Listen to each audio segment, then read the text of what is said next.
Hi mga te, ngayon nga is pupunta kami ulit sa Panggangan. Dahil birthday nga ng lola namin, syempre kailangan namin mag-effort and handaan siya. Kasi mga te, nag-iinarte, so kailangan namin puntahan talaga doon sa Panggangan. Alam niyo naman te, pag may edad na kailangan natin unawain kasi mas gusto nila sila yung masunod and masyado na silang inarte talaga. Ayan na nga te, nakasakay na kami sa bangka kasi nagbabiyahe na kami papunta dun sa island which is dun sa Panggangan. Kasama ko ngayon mga pinsan ko, yung mga tita at tito ko, sila mama, sila ate, sila kuya. And then nakarating na nga kami. Ayan na nga te, pababa na kami sa bangka. And then may nauna na nga nakaraan pumunta dito sa Panggangan. Mga iba ko ding mga kamag-anak. Balik kami, nagpahuli lang kami kasi yung iba may mga pasok and then may mga trabaho. Napakita ko nga dyan yung pinsan ko, binibiro ko siya, sabi ko, ipapakita ko na sa vlog ko, pagpakuyot ka. Grabe naman yun. And then pagbaba nga ng mga te, syempre mababasa kami. At kami dito te, naka-short kasi mababasa talaga kami sa pag-akyat at saka pagbaba ng bangka. And sobrang dami naming dala. Tignan nyo naman yung mga pinsan kong maliliit. Grabe ang mga ligo, walang hinto-hinto.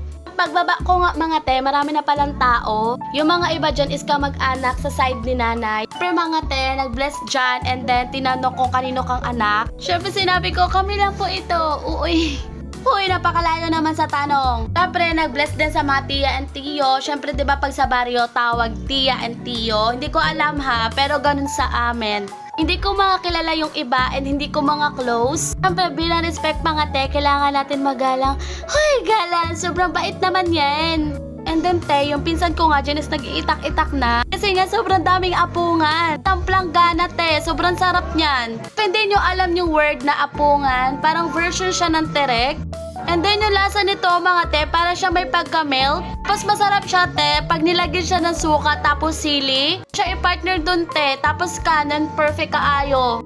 Then pagdating nga namin mga te, naka-prepare na lahat ng lulutuin. Tignan nyo naman mga te, full of vegetable. Ikwento lang ko sa inyo mga te, hindi na sana to matutuloy yung mga ganitong ganap sa birthday ni nanay. Kasi nga may mga pasok yung mga bata and then syempre ako may pasok din and then yung iba may mga trabaho. Syempre mahirap mag-adjust. Plano sana, ibahin na lang yung araw na hahandaan si nanay. And then, plano rin sana na doon na lang sa bayan maghanda at hindi na dito kasi sobrang hassle and sobrang layo. Diba, paiba yung plano, hindi mo maintindihan.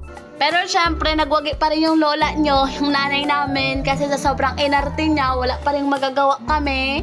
Kasi nagagalit siya, gusto niya doon talaga sa araw ng birthday niya. And gusto niya maghanda dito talaga sa Panggangan. So syempre para ma-invite din siya, mga kamag-anak niya and then yung mga kaibigan niya. Kami na lang nag-adjust lahat. Syempre mga te, matanda na yan, kailangan na nating pagbigyan. Kasi hindi naman habang buhay, nandito yung mga lolo at lola natin. Tsaka gusto rin namin mga te, maging masaya siya sa araw ng birthday niya. Ayan na nga mga te, inutusan nga kami ni nanay na kumuha ng kalamansi. Para sa pansit, tingnan mo naman yung ginawa ng pinsan kong lalaki. Sabi kalamansi lang ang kuning, hindi isa nga ng kalamansi. E di ayan, nagpakahirap sila papunta dun sa bahay. Sabi niya, yan daw ang regalo niya kay nanay. Syempre tawang-tawa talaga ako dyan. Pagkatapos yan mga te, nagkuha nga kami ng mangga. Medyo malayo yung kinukuhaan namin ng mangga and kalamansi mga te. Kasi malayo sa kanila dito yung kapitbahay. So dadaan ka pa ng Buhanginan and Rock Formation bago ka makapunta dito sa kabilang kapitbahay. Then umuwi na nga kami niyan mga te.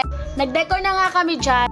Kasi malapit na rin matapos yung mga ginagawa and then yung mga niluluto. So kami mga pinsan namin nagtulong-tulungan na lang kami sa balloons and then sa pag-decor.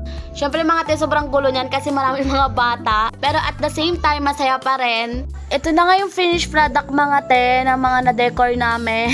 Pagkatapos ganito te is nag-start na din, is nag-pray na rin kami.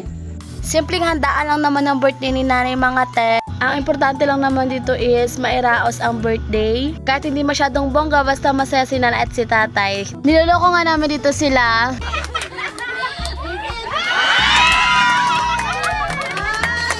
Ayan lang naman mga handa mga te, isda na inihaw, spaghetti, cake, mga prutas, carbonara, pansit, tsaka mga adobo, tsaka minudo. Ayan lang naman yung mga handa. And then nagsandok na nga ako mga te kasi syempre nagkain na rin lahat. Doon na lang din nga ako kumain sa pangpang mga te kasi maraming tao doon. Ayan lang din, nagfi-feeling talaga ako dyan turista. Charot. Medyo nabusog na nga ako dyan mga te kasi habang niluluto pa yung mga pagkain isige na akong papak. Tapos ayun nga yung pamangkin ko, sinubuan ko lang ng cake. Pagkagabihan nga mga te, nagpalaro kami ng pinsan ko sa mga bata. Syempre para maging masaya. Tawang-tawa nga kami ng pinsan ko dyan. Kasi ibang mga bata is nagdadaya, ayaw magpatalo. Pagkagabihan nga lang mga te, nag-bonfire lang kami ng mga pinsan namin. And then ayun lang naman nangyari sa buong araw mga te. Naging masaya din naman ang bawat isa. Kahit medyo may mga konting problema, konting raskalan, dapat hindi pa rin mawawala yung pag-uunawa sa bawat isa. Kasi nangyari na yung mga nangyari, wala na tayong magagawa. Kasi may mga ganong senaryo talaga na hindi natin kontrolado. Kaya dapat mas doon na lang tayo mag-focus sa mga masasaya nangyari. Ayun lang guys, thank you for watching. Love you!